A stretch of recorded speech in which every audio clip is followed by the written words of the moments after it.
LDF ഘടകകക്ഷികളിലേക്ക് വലയെറിഞ്ഞ് UDF. മുന്നണി വിപുലീകരണം തെരഞ്ഞെടുപ്പിന് മുൻപെന്നും കേരള കോൺഗ്രസ് നേതാക്കളുമായി രഹസ്യ ചർച്ചകൾ ആരംഭിച്ചതായും UDF convener Adoor Prakash media വണിനോട് പറഞ്ഞു. CPI UDFന്റെ ഭാഗമാകണമെന്നാണ് ആഗ്രഹമെന്നും അവരുടെ ചില നേതാക്കളുമായി ആശയവിനിമയം നടത്തിയെന്നും അടൂർ പ്രകാശ് പ്രതികരിച്ചു. സഹകരിക്കാവുന്ന കക്ഷികളെ മുന്നണിയുമായി സഹകരിപ്പിക്കാമെന്ന് മുസ്ലിം ലീഗും പ്രതികരിച്ചു. തദ്ദേശ നിയമസഭാ തെരഞ്ഞെടുപ്പുകൾ പടിവാതിൽക്കിലെത്തി നിൽക്കെ രാഷ്ട്രീയ നീക്കങ്ങൾ സജീവമാക്കുകയാണ് UDF. ലക്ഷ്യം ഇടതുചേരിയിലെ പ്രധാന പാർട്ടികളെന്ന് വ്യക്തം. മുന്നണി വിട്ടുപോയ കേരള കോൺഗ്രസിനെ UDF പാളയത്തിൽ എത്തിക്കുന്നതിനാണ് പ്രഥമ പരിഗണന. മധ്യകേരളത്തിൽ നിർണായക ശക്തിയായ കേരള കോൺഗ്രസിനെ വിട്ടുവീഴ്ച ചെയ്തും ഒപ്പം ചേർക്കണമെന്ന് കഴിഞ്ഞ UDF യോഗത്തിലും നിർദ്ദേശമുയർന്നിരുന്നു. പിന്നാലെയാണ് കേരള കോൺഗ്രസുമായി രഹസ്യ ചർച്ചകൾ ആരംഭിച്ചെന്ന അടൂർ പ്രകാശിന്റെ വെളിപ്പെടുത്തൽ.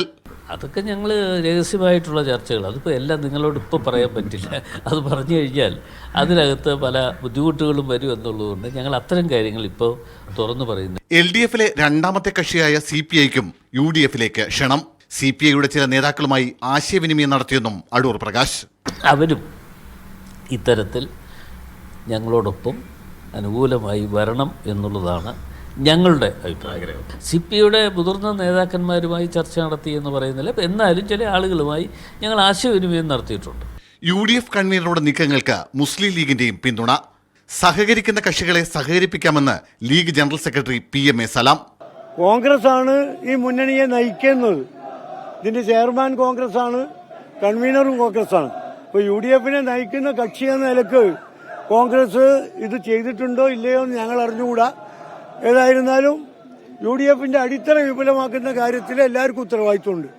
UDFിൽ ഈ കാര്യം റിപ്പോർട്ട് ചെയ്തിട്ടില്ല, അതുകൊണ്ട് തന്നെ ഞങ്ങൾ അറിഞ്ഞിട്ടില്ല. CK ജാനുവിനെ UDFിലെടുക്കാൻ ധാരണയായെന്ന വാർത്തകൾ കൺവീനർ നിഷേധിച്ചു.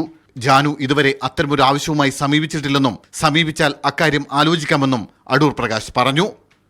മീഡിയ 1 തിരുവനന്തപുരം.